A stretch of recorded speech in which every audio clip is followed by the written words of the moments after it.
Hello, and welcome to Get Recc'd. I am your host, Stephen Falgout. And I am your other host, Dawn Falgout. Get Recc'd is our podcast where Stephen and I, two siblings, recommend a piece of media to each other, whether it be a film, album, game, TV show, whatever. And in the next episode, we get together and discuss those recommendations. And today's episode is the finale-ish, sort of, to our recurring segment Re-Recc, where we recommend media that is related to things we've recommended in the past. Yes, adjacent to, close proximity of, could be same director or same media in a series. And we went different directions with this final episode. I recommended a sequel, and you recommended, I guess you would call it a prequel. A prequel. Yeah, true. In a certain sense. Right. So what was the highlight of your last bi-week fortnight? Well, honest answer is that this is my opportunity to promote myself. I have been streaming a lot on Twitch lately, and to any Get Recc'd listeners, you can find me on Twitch at casting_404. I know it's a little confusing, because on YouTube it's casting404 without an underscore, and on Twitch I added the underscore.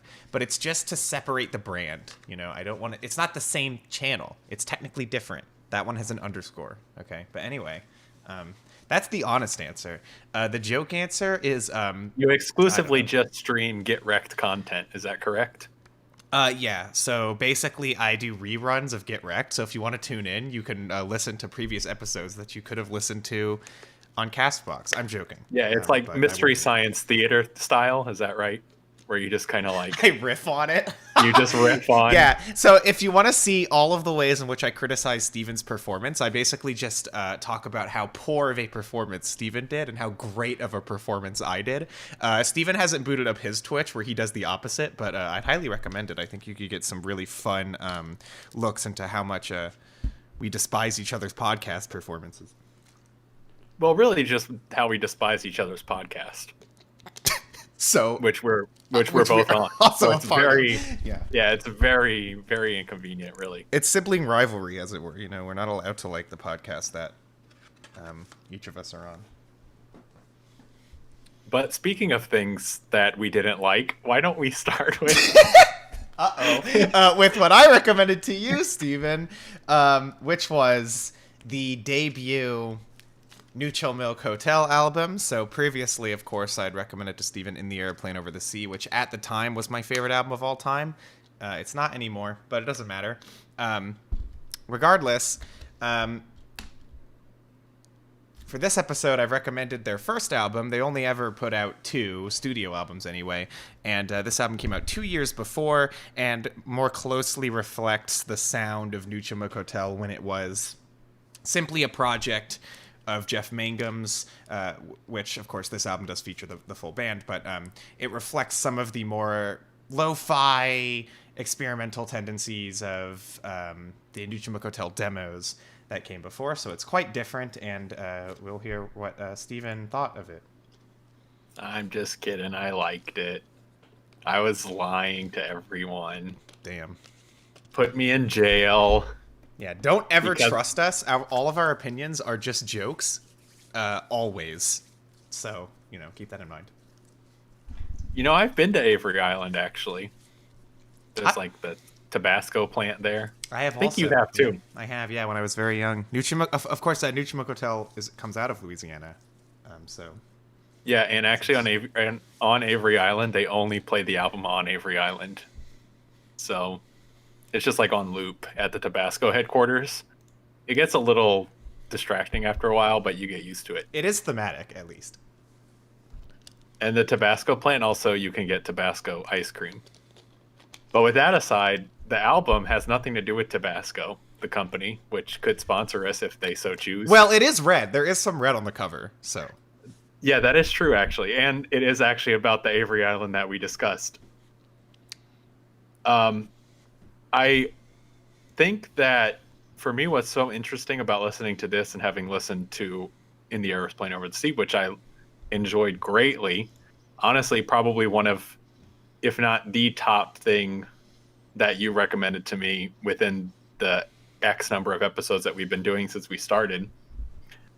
This exists kind of in a different space for me. And I'm sure you would agree too, because it does feel like a very different album than In the Aeroplane Over the Sea. Now, vocally, thematically, melodically, there's a lot of similarities, but this, I think what I took away most was the structure is very different.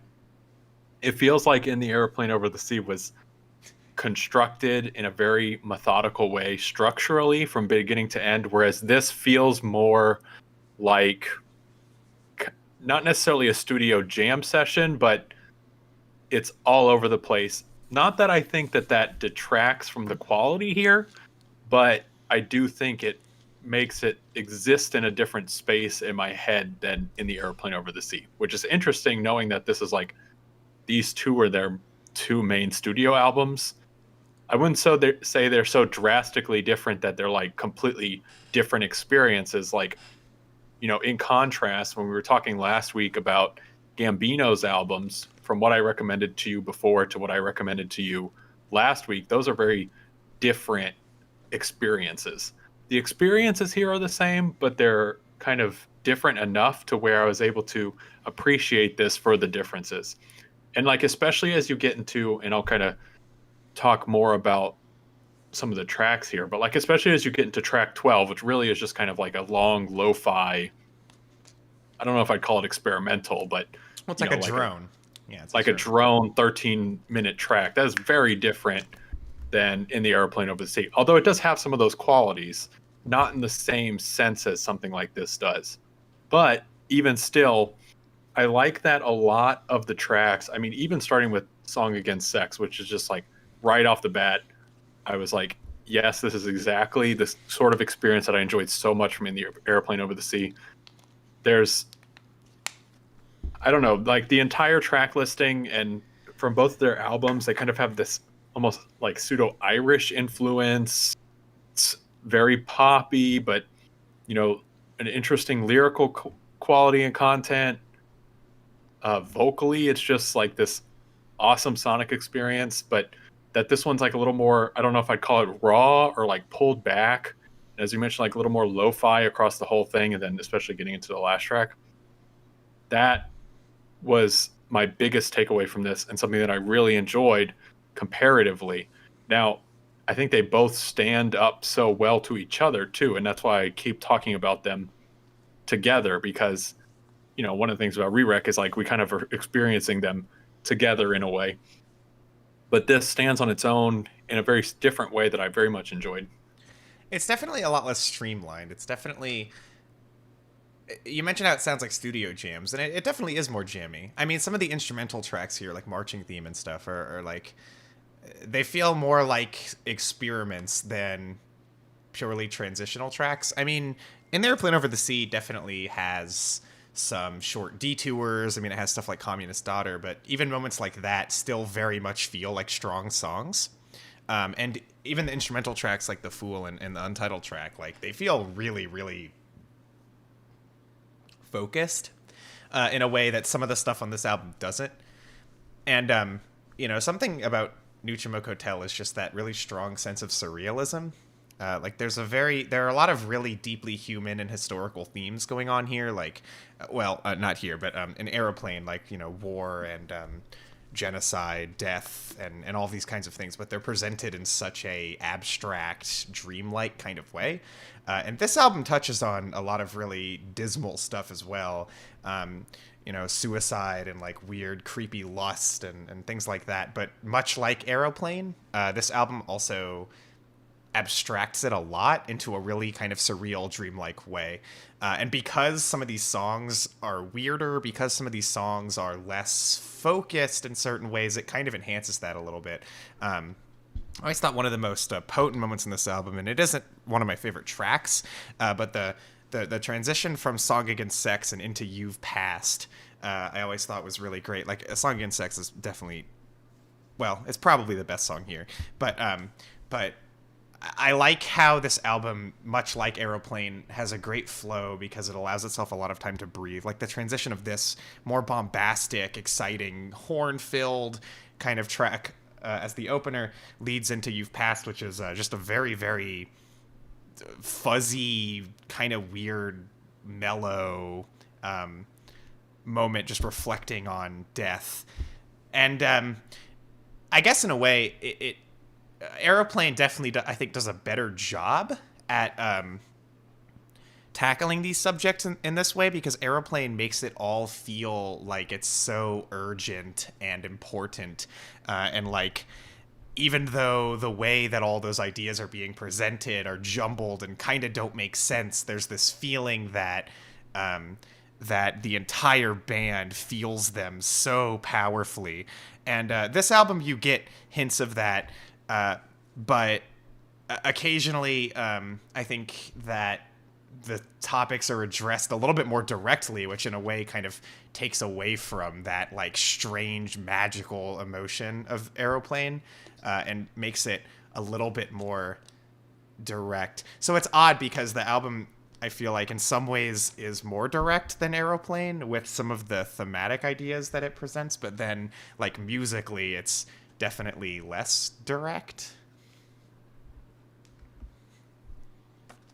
Yeah, and I agree with that. I mean, exactly. There's like this dichotomy between the lyrical content of this one and then some of the other sonic elements that are going on. Especially, you know, as you get into that like later half, and some of the dual tracks too, the dual listed title tracks. I felt that too. Like with In the Airplane Over the Sea, again, I go back to like it felt, and you touched on it too, but it felt like there was a very specific structure and a specific intent. Whereas I can see how this album came off of more sort of like singles and those sorts of things, you know, because I feel like that still, the essence of that is still there on this album, because for the most part, I feel like my major criticism is that a lot of this doesn't connect, but none of it is inherently bad. And that disconnect is not so much a criticism where I didn't enjoy everything that was going on here. I just felt like a lot of that upfront intent wasn't necessarily there. Are you talking about like track list flow? Like some of the songs feel separated? Yeah, some of the track list flow, Yeah. some of those things. Mm-hmm. Yeah, I mean, I will say I do think this album flows like really, really well, but like compared to Aeroplane, I mean, of course it falls flat, but I would also say that In the Airplane Over the Sea has like one of the best album flows ever. So it's kind of unfair. And to be fair to them on this album, there are moments where tracks transition into each other and stuff in really creative and cool ways. But I think part of what you might be saying, and what I would agree with, is that Aeroplane is this really, really cohesive unit where all of the themes are like joined together in a super united way. And this album doesn't exactly match that. Though again, I think that the ideas that are presented lyrically and thematically and stuff here are still like really strong and still very potent. And I mean, one of the things that this album does that makes it feel super, that makes it hit super hard is in the way that the album ends. Because when you take the last two tracks, April 8th going into Pre-Sisters, and Pre-Sisters, of course, being like the 13-minute drone, it's basically just a representation of death, like whatever the character or person who's dying here, or if it's the listener, I don't know. It does feel like the album dies, like it. Aeroplane, of course, has a stronger finish, but this album almost like revels in its lack of conclusion, where it is like this really, really long, dreary drone and it's just kind of creepy, and there's no real sense of resolution. And maybe in a way that's what makes the album feel a little bit less united, but I think it's actually like really cool. And I do like how this album kind of just doesn't conclude.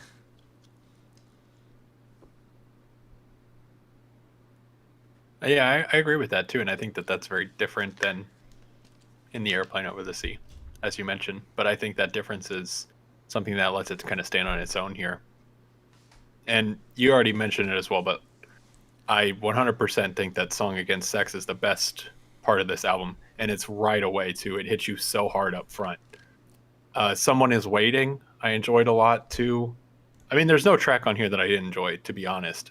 Even that 13-minute track at the very end of this thing, I felt like it by itself, I mean, it, its place on the album made it probably more interesting than maybe the track itself, although there's a ton of great instrumentation going on there. It's so easy to, I feel like, not appreciate, because it is sort of this droning, very long track, but even that in itself is very good. But 100%, Song Against Sex, Someone Is Waiting, marching themes, those were the three that really hit me on this one. Yeah, my favorites, if I had to list: Song Against Sex, A Baby for Pre, Garden Head, Leave Me Alone, Three Peaches, Naomi, and April 8th. Those would be all my favorite tracks. So it's just like half the track list. But another interesting thing about this in relation to Aeroplane is that there are like a lot of moments that sound like proto Aeroplane in a way. Like A Baby for Pre sounds like a lot of the acoustic cuts on Aeroplane. Not quite as good, but I mean, that the way that Aeroplane balances itself between these like acoustic cuts and these like really fuzzy, noisy folk punk kind of cuts, this album has a lot more of that fuzz and that noise. Like, it's a much more overall fuzzy album, but it still does attempt those moments of levity with stuff like A Baby for Pre and Three Peaches and such. But it's like, it sounds in some ways almost like a test run. And maybe that's just because, like, in the Airplane Over the Sea is now, that's what they're known for. It's what they should be known for. Like, it's an album to end all albums. I mean, it's one of the best. So, like, you're going to look at the only other album the band made, and you're going to compare them. But I mean, there are certainly like ways in which this album sounds like it's gearing up for a lot of the ways that Aeroplane would strengthen a lot of these ideas. And so it works as a sister album, and I do think it stands on its own. But there are definitely like points where it feels like you're like, okay, this is like kind of like a worse In the Airplane Over the Sea, which again is still great, but not the same. I think those are my main thoughts. Do you have anything else before we wrap it up? No, you can wrap it up. Okay, so I very much enjoyed this. I probably still give the edge to In the Airplane Over the Sea, but with that, I would honestly probably go as far as a 9. Pretty much from beginning to end, it hit all the right notes, just like In the Airplane Over the Sea did. Again, I don't think it's as strong as that, but it still stands on its own, and it's still absolutely worth a listen, so I do recommend it. There are a lot of tracks on here that are just really great, even album aside, as I mentioned, my one critique might be that I don't know if I think the track flow is as strong as, I mean, my main comparison really is In the Airplane Over the Sea, honestly, which, as you mentioned, is like kind of an unfair comparison, but even still, that's probably like my one main criticism with it. But even that aside, all of the tracks are so strong that even if I feel like that cohesion might not be completely there, everything holistically, top to bottom, is there. So 100% I recommend this. Yeah, and I agree with just about everything that you said. I'd probably give it like a... Do we do 0.25 and 0.70? I guess we do. 8.75. That's what I have it as, so I guess we do that now. But yeah, like, it's still super, super great. I just think, like, when it comes to this band is amazing. Their sound is amazing. The lyrics are amazing. There's a kind of vibe that this band's music gives off that I just don't get anywhere else. Not even in any other indie rock, indie folk whatever you want to say. Like they had such a unique perspective, not even just a unique sound, but a very unique perspective and a way of talking about a lot of these really deeply human subjects that are kind of relatable to everyone. Just spoken. Yeah, that's the thing. That's the thing I want to echo too. It's like the other thing that's elevating this so much for me is just to be able to hear more of this band who have such a unique and interesting sound from top to bottom. Yeah, for sure. And I mean, you get that here too, right? Like it's stronger on Aeroplane. A lot of those ideas and those sounds and those concepts are stronger on Aeroplane, but they're all still here and they're all still really good here. Like as a debut album, this is fantastic. You know, it shows you how much potential this band has while still being a great record in and of itself. And there are like tracks on this that are super, super great. Although I don't think even the best song here, which is some of these songs are truly incredible, but I don't think anything touches a single song on Aeroplane. But that's just because, you know, that album is unreal good. So it's like, it's unfair in a way that it has to be compared to that. It's a great album that is great and awesome and cool band. So yeah, I definitely recommend it. But of course, it's an album I think is worth getting to after you hear Aeroplane. You know, that's the one that you should be shooting for if you've never heard it, and then you listen to this after. And kind of comparing them can be interesting. So. And that pretty much does it for that. So we can move on to what you recommended to me, Stephen, and what that is related to. Okay, so last time I recommended Inside. Inside was Playdead's 2016 game, and Playdead are probably most well known for the indie game Limbo, which was one of kind of the pioneer indie games in that Xbox Live Summer of Arcade, which was so influential for the indie game development space. This was sort of their 2016 follow-up. It ended up going to pretty much every console, just like Limbo did. So with that, I will hand it over to you to talk about Inside.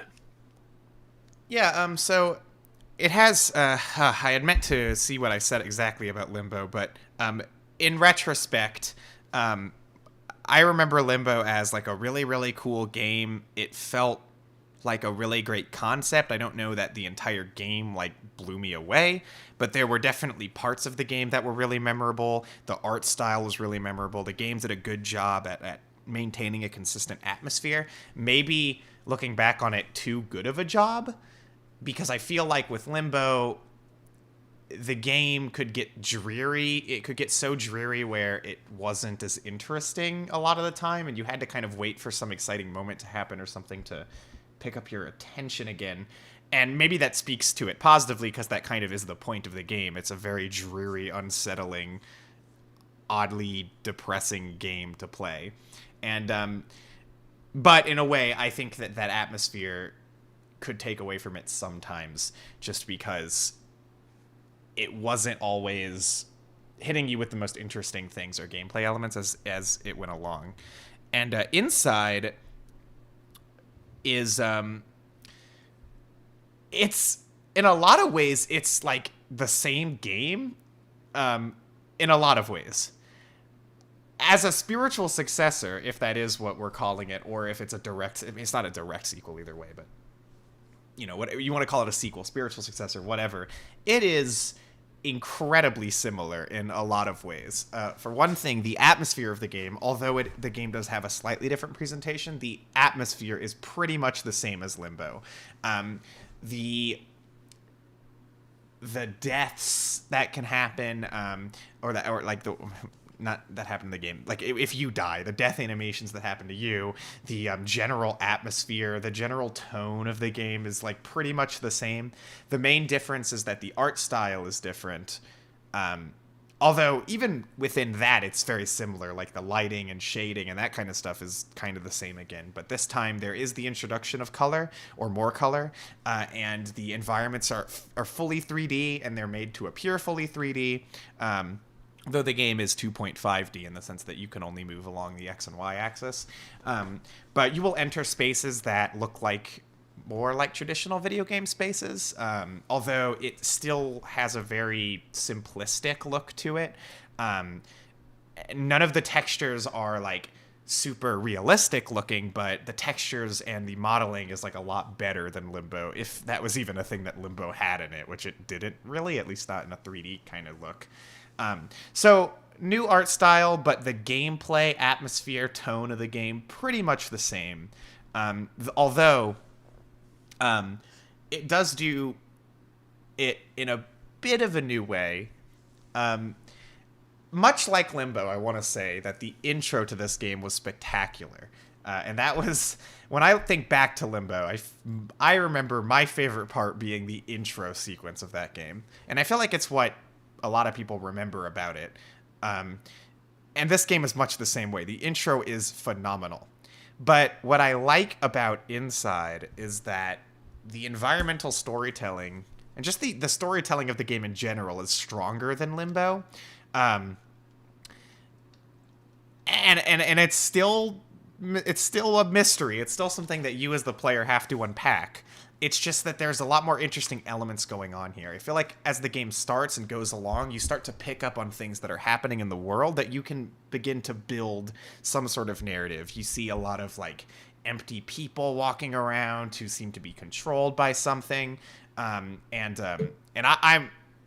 just to be clear, I do not intend to spoil this game at all, so let's not. I don't have a spoiler tag either. This game can be spoiled. But yeah, like there are elements that you pick up on that increase the fun of trying to figure out what is happening, and additionally increase the potency of the atmosphere of the game. Much like Limbo, it's very dreary, it's very sad feeling, it just feels very lonely, isolating, and unsettling. And this game has a lot of the game's story and a lot of the characters, which I put in quotes, that you meet and interactions that you have really enhance that, because you kind of get this in Limbo, but in Inside especially, you really feel like you're being watched all the time.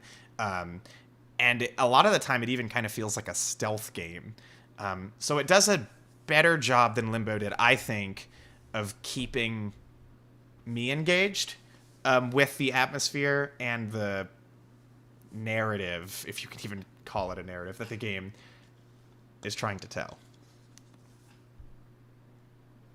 Yeah, I think one thing that color added to the experience is that, well, first of all, this game ended up being rated mature. So a lot of those gory, kind of very gruesome deaths became even more realistic once you would add color and blood and those sorts of things. But color also, I feel like, gives you even more of a sense of foreboding, especially because this 2.5D is able to really be elevated now that you can perceive color and depth versus the black and white Limbo. So you have a lot of situations where, like even in the intro, right, you have this secondary plane of action that you can see and hear and experience. And as the character, you don't really have any control over that secondary plane, but that's all danger that's upcoming.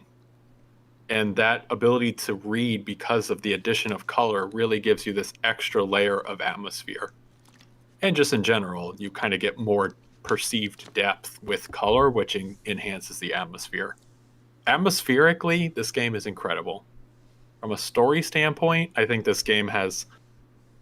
I don't know if I think it has necessarily a better story than Limbo. Limbo, I feel like, is a very distilled experience. I mean, honestly, you can kind of tell what the story's about just from its name. Whereas this, like, the actual story itself is very interesting, kind of stands on its own. I think for me, the biggest criticism that I have, and I had the same criticism with Limbo, I don't know if I worded it the same way necessarily. The puzzles are great. There are some incredible puzzles here. But just like with Limbo, I felt like that, that Ludo narrative experience that you have between the storytelling and the atmosphere and the gameplay, that sometimes kind of stretched itself too thin for me. I wouldn't say the game is hard, but sometimes the puzzles can be a little bit too long, or can be kind of like try this and fail and do it again. And that experience in Limbo, although I didn't necessarily like it there either, kind of made sense. That experience here didn't really make sense to me, and a lot of times kind of like wore me a little bit too thin as I was playing the game. And both this and Limbo are not necessarily long experiences, but some of those elements took me out enough to where I felt like the experience was longer than it needed to be. A lot of the times it was like, to do a puzzle, you go here, then you backtrack, then you come back. And the actual puzzle experience was interesting to figure out, but the mechanical execution of that portion of the puzzle, of the piece, just kind of made it to where eventually, just like in Limbo, I felt like, okay, now I'm just doing this to see the end. I'm not necessarily doing this for the enjoyment anymore. Yeah, that is exactly pretty much my problem with this game, and it was also my problem with Limbo. Looking back, I think when the game starts, okay, so here's how I would put it. The first third of this game is fantastic. The final, I'll say third. I don't know if it's exactly a third, but the final bit of the game is incredible. There's a lot of the middle, which drags. I don't mind the game for being slow, and I understand that atmospherically that's much of the point. And Limbo was a similar way. But again, for me, it does make the game get tiresome after a while. And, sometimes it can be valid for a game like this or for any kind of art like this to bore you at some point, only to kind of shock you back into focus, which this game does. It absolutely does. But I don't know that I felt like some of the slowness was justified, even when I was like taken by surprise at certain things that happened after it. I feel like there definitely could have been a little bit more excitement. I almost don't want to say that because I understand that's kind of defeating the point, but just something in the middle. The game starts to get a bit samey. You kind of feel like you've seen it all, and even though the puzzles start to operate in unique ways and get set against different kinds of environments and situations, one of the best of which involving these like sonic blasts. And there are cool moments like that. A lot of the puzzles revolve around run over here, drag a thing over here, that kind of stuff. There's a lot of that in this game. There was a lot of that in Limbo too. And that is where the game gets slow to a point where it starts to feel like it grinds to a halt. What I do like, though, about the puzzles here compared to Limbo, I don't know if you would agree, but I feel like Limbo, the puzzles were sort of self-contained story moments, but not necessarily interwoven into the end of the game, or even kind of interwoven into the actual like story structure. Like as an example, in Limbo, there's a puzzle revolving a spider, which is really cool. That's a cool little story set piece, but doesn't necessarily have any implication to the larger story, and doesn't necessarily build into additional puzzles. Where I feel like with Inside, they were very conscious about one, having like puzzles kind of like build onto each other, and then also having those puzzles kind of interweave into the narrative. Really, the end payoff is exactly tied to a lot of kind of like what you're doing with the puzzles in the game, like as it stretch. Yeah, I actually completely agree with that. There were some really cool sections. Like there are some puzzles involving like upside down water and things like that even though you were doing puzzles and, ultimately as a player, you were thinking about, okay, how can I use this to my advantage, or how can I get out of this room, or whatever like that. It added a lot to the mystery to see things like that. A lot of the puzzles in this game involve controlling like other characters and things like that, and that stuff also adds a lot. And you're right that it feels like when you get to the ending, it makes you think back to a lot of the things you did and a lot of the puzzles that you did and think about how it ties into that, because there are a lot of little pieces that are there that hint at other things you've seen or done. That, I feel like if I played this game a second time, I would pick up on a lot of new things. I would see a lot of those images that you see towards the end of the game and start to recontextualize them. So even though I do feel like a lot of the puzzles could grind the game to a halt, I do appreciate that there was a lot of environmental storytelling, like every step of the way. Now, I would like to say something, because I have this portion I have been a bit fairly negative. I feel like compared to Limbo, I liked all of these things more. For the most part, I liked a lot of the puzzles more. I liked the puzzle solving more. I liked almost everything about this game. I liked like a little bit more than Limbo. But and again, I will not spoil anything, but this game, I don't remember super well, I will admit, what the conclusions that Limbo came to and what the finale of that game was like. I've kind of forgotten it, which, I mean, that kind of says it all for me, because I will never forget the finale to Inside. I'm never going to forget that. That was... I will just say this. If you're playing this game and things do start to feel a bit slow and this and that, which it can at points, and this game absolutely makes it worth it with its final sequence. That was one of the best things I've ever played. It was one of the most shocking and bizarre and intense, and I mean, so many things were packed into that for me, like emotionally, playing the final sequence of this game.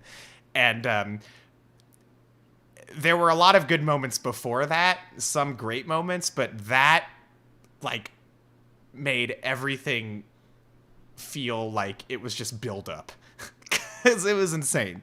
So my favorite thing about Inside is the ending portion of this game. It is absolutely something else. And I would mention that there are actually two endings. And one involving secrets, right? Yeah, I heard about it. Yeah, and I would say what's really great about the ending of this game is that both of them have something very interesting to say, which I don't think you typically get with a multiple ending game. And they have something very different to say about the experience. And both, I feel like, are equally incredible. One might not be as gut punch as or as like high octane as the other, but it's quite interesting. And to your point against Limbo, I do feel like thematically Limbo has something interesting to say, and the ending ties it up in a very neat way. I agree. It's nowhere near as memorable as what goes on here. And I would probably argue probably not as good as what goes on here, to be honest. Yeah, I mean, and I think it's nice to see a game that comes to a conclusion that makes the whole thing feel worth it, right? Although, like I said, I do still think there are parts that I would have preferred to just not be in there. And again, it's a short game, so it's kind of a bad thing that I felt like it was too long. It's like, it took me like 3 hours to beat, I think. But that being said, like, to have most of this game just be build up to this payoff, like, that payoff better be amazing, and it is. So, I do give massive props for that. Like, I wonder, I did really like this game. I wonder if I played it again, if I would like it even more. Because I will say, like, as I said, that section was one of my favorite things I've ever experienced in a game, ever. And I don't mind that the rest of it was build up, but the rest of it definitely paled in comparison a lot of the time. And so, one last thing I want to say, and I mean, I'm not trying to wrap it up. If you have more to say, you can. But one last thing I want to say is that something this game did that I liked more than Limbo as well is that this game has a lot of these moments that are really, really, really intense that I do not remember Limbo having. There are some parts of this game, some sequences, sometimes even just like a one-room puzzle that are like really, really, really scary, honestly. It gives me that feeling that I love so much in like Amnesia, which is my favorite game. So I like games that can make me feel like something is after me and I'm like, oh god, I gotta get away. And there's some moments in this game that are like really, really like that. And because the game's soundtrack is so like sparse and there's rarely any music, and whenever there is, it's kind of just ambient. Most of it is just sound and atmospheric noise, like that makes these moments especially intense because you really feel as you're playing this game like it like they could happen at any point. And the way that they show up, they kind of do often come out like that. Like just something will start chasing you and you'll be like, oh shit. It'll just kind of be like that. And I really like that about this game because it made some of the moments really, really pressing and allowed it to, allowed a lot of the slower moments to breathe a little bit so that the game wasn't always that slow. Yeah, and that really is this game and Limbo's strength, honestly. Everything related to that. And this one, there are definitely, I mean, even honestly, the intro. Like, there's a moment in, I don't know, the first maybe 5 minutes of the game where it's like, yeah, you feel that tension immediately. And they hold on to that. And, I think that although we have criticized maybe the length, and especially the length of some of the puzzles and some of those things, I do not criticize the pacing because I feel like, specifically around the tension, like I feel like this game can get very, very tense and then kind of lull you into a little bit of security and then ramp it up again. And that kind of like ebb and flow is what makes those tense moments even tenser. Yeah, and I agree. I'm ready to wrap it up. So if you have any more you want to say before then go ahead. Otherwise, no, let's do it. Okay, cool. Yeah. So to me, Inside is better than Limbo. It's basically Limbo but better, is kind of the way that I thought about it playing it, in my opinion. I think the one thing that Limbo has over this game is I think the art style is more interesting. It's more iconic. But visually, this game was usually better, like a lot of the time. It's just that Limbo has that really striking, amazing art design, but it's not so amazing that it carried that entire game for me. Whereas Inside has great atmospheric design consistently, and although the art design may not be as immediately striking or iconic, it does the job really, really well. And it's a really great looking game. So compared to Limbo, yeah, I just feel like it's better in almost every other way. Aside from that, it's better in pretty much every way to me. Though it still carried over a lot of the problems that I had with Limbo in terms of... I mean, I would say pacing, to be honest with you, because I agree the game did a good job ebbing and flowing, but I don't know. This game, and the puzzle solving particularly, can sometimes grind this game to a halt, much like with Limbo, and I think that's exacerbated by the fact that the game's atmosphere and tone is so dry and dreary and disquieting. It can make a lot of the moments where you're just kind of dragging stuff around room to room feel like especially tiresome. And I don't know. I understand that part of the point of both of these games was to put the player into a very dreary state. I get that. But I do think the game did a good enough job doing that at all times where I don't know if it justifies some of the kind of slow puzzle solving that happens in certain parts. Though the puzzles were still good. But for me, what really carries this game is the finale. I thought that the intro was fantastic, but the finale of this game was, again, one of my favorite things I've ever played in a game. So for that alone, and it did make me think a lot, and the game clearly has something to say, though I have not decoded it yet. And I would almost like to play it again and try to piece together what it might be arguing, or what point it might be making, or just what it might be saying. And I love to play or experience any kind of art that leaves me with that impression after, where I'm like, I really want to know what this is trying to say, or I really want to like decode this. I really want to think about this more. And so the game gets tons of props for that. If I had to score it, I would give it like an 8.5, I think. Even the slow bits weren't bad or anything, and I don't think there was a puzzle that I thought sucked. And this game also felt like it had less trial and error than or less bad trial and error than Limbo, in the sense that there were very few deaths or failures that you felt like you couldn't have possibly seen coming. And I remember Limbo having some things like that, more than this game did. So, yeah, I would recommend this game. I don't think you have to play Limbo to play this either. I think, in fact, having played Limbo maybe made me a little too accustomed to some of what this game did.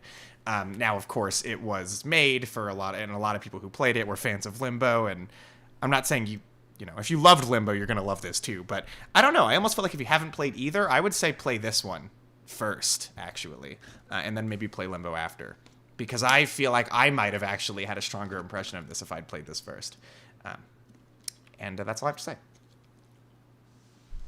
You know, I think I'm probably right around the same score, an 8.5. I think a lot, like everything surrounding this is going to sound weird, but like everything surrounding the game, like the art, all of those layers that aren't actually the gameplay itself, really carry the score for the most part for me. The gameplay ultimately is pretty basic. The biggest thing is honestly the puzzle elements, and those are really good here. Probably ultimately better than Limbo, because Limbo was a lot of just like dragging a box around. And this has a lot of that too, but they do it in more interesting ways for the most part, and they use a lot of different elements. But that slowness, that specific type of pacing, not around the tension, like the actual pacing of the game itself, even as short as this is, all of those, as you mentioned, kind of have the same problems as Limbo did. Now, both of these games, Limbo and Inside, are by critics considered two of the greatest games of all time. I don't know if I would go that far, but these are very artful, very masterpiece works, especially coming out of an indie studio.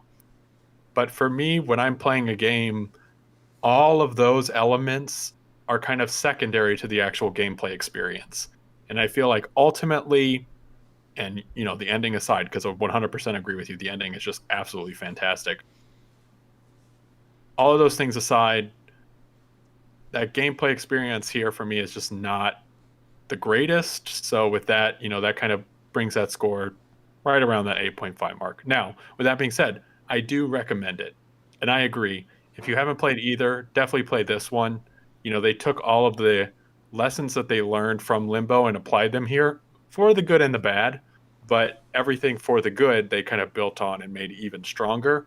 And I do think what this game is trying to portray, and a lot of the atmospheric elements, which is really their strong suit, are even stronger here. All right. Well, with that, then I guess we're in agreement on this one, and we should move into the recommendations if you're good with that. Let's do it. All right. So we are going to surprise you, even though we've built this up and we kept mentioning that we were going to surprise you. So I guess it's not that surprising, but you didn't know what it was. Re-Recc is kind of continuing, sort of. So we're doing 3 more episodes. Our recommendations for the next 3 episodes are going to be similar to what we've been doing, except we are going to recommend literally the exact same thing we've recommended before and talk about it again. So I'm hoping that we can pull things that were maybe left a bit open, or that we maybe had more to say about, or that are things that are interesting to revisit, maybe things that were contentious or maybe not, just for whatever reason, something that we could have more to say about now, especially maybe in context of all of the things that we've recommended after we recommended these things. Hopefully we try to pull stuff from a little bit farther back in our history, but there's really no rules. And I will start by recommending, actually, the very first thing I ever recommended on Get Recc'd, which is Trout Mask Replica by Captain Beefheart and his Magic Band. Again, this was the very first thing we ever talked about, and both of us were very positive about it. Of course I was, but Steven also really, really liked it. I feel like it might be interesting to revisit it for, honestly, both of us, just to elaborate more on that incredibly weird, unique piece of art. And yeah, that's what I have to go for. And what about you? I was 100% hoping you were going to recommend that again, because it's been so long.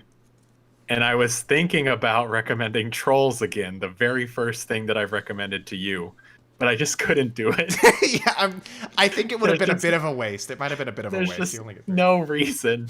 So instead, I'm going to do another meme and recommend Thank You Next, because I'm going to keep recommending it to you until you like it.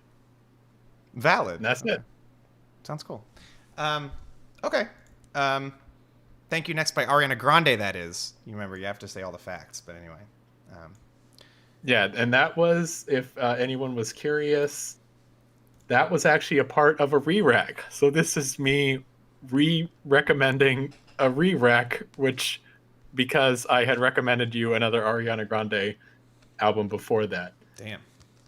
Thank You Next was, I'm trying to get the number here, from episode 30.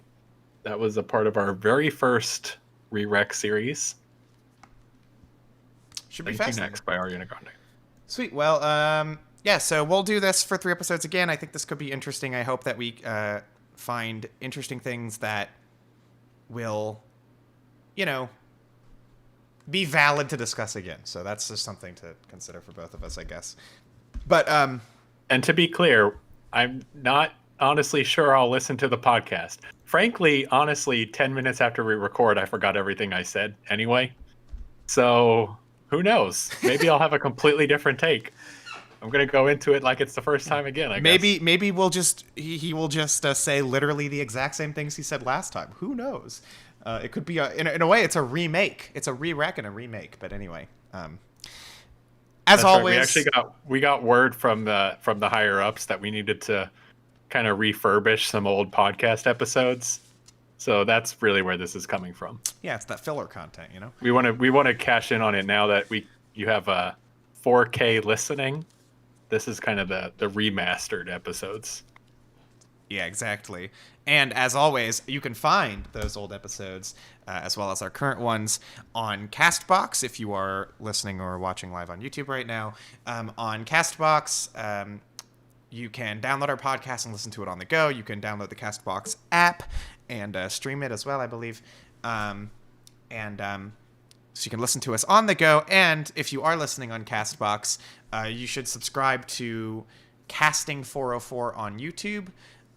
That is where we actually stream these episodes live every time we do them, and we would love to see you in chat if you like the podcast. And other than that, I would also like to tell everyone, to promote myself yet again, to follow me on Twitch, because I've been doing a lot on there more than anywhere else.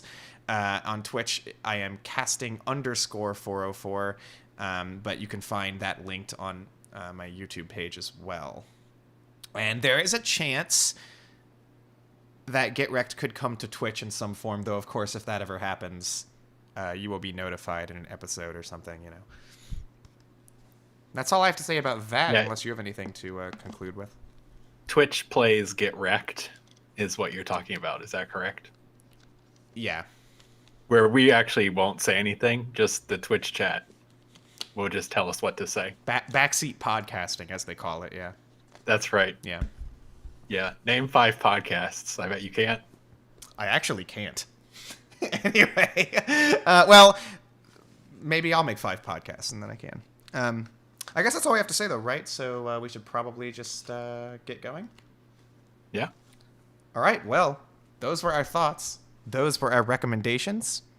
Get Recc'd.